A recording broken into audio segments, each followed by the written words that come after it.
Today prepared to deliver my speech. Now, it is my intent to sway you, to make you love me, so that I may do well for my team.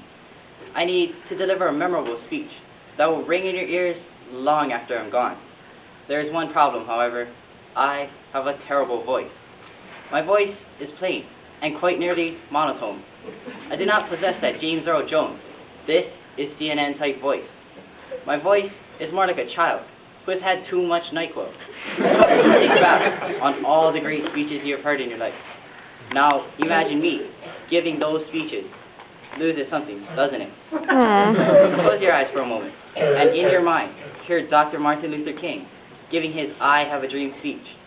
It is impossible to relive those words without hearing Dr. King's indelible voice. His voice is imprinted upon that speech for all time. While his words rang true, it was his voice, his delivery, that made that speech immortal. When Dr. King gave that speech, he changed the world. If I had given that speech, all that would have happened is that people would have changed the channel. Throughout history, people have always been swayed by delivery. Take the first televised presidential debate between John F. Kennedy and Richard Milhouse Nixon. Kennedy was a stirring orator with a magnetic presence. Nixon looked more like, well, a shifty crook.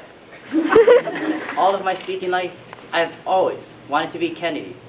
In reality, however, I am always Nixon.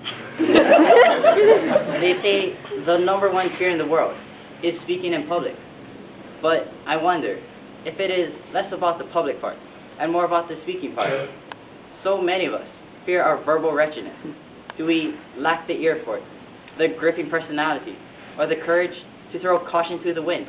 Is that what we lack, or are we just gifted with a malfunctioning voice box? If this is so, then this leads the voice debate towards nature and away from nurture. So, if you think about it, I did not choose to be a bad speaker. God just made me this way. Voices can also be a curse. If a voice is irritating enough, people will remember it because they're annoyed. Take people such as Gilbert Gottfried, Roseanne Barr, Carol Channing, and Jimmy Durante. All voices that were remembered for all the wrong reasons.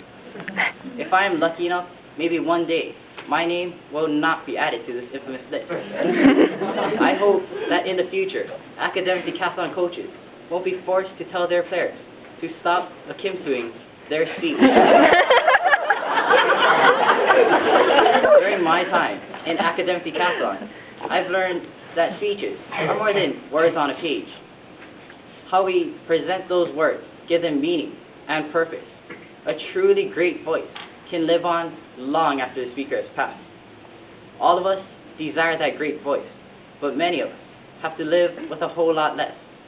Sadly, oration is a lost art. I know it's certainly lost on me. Thank you.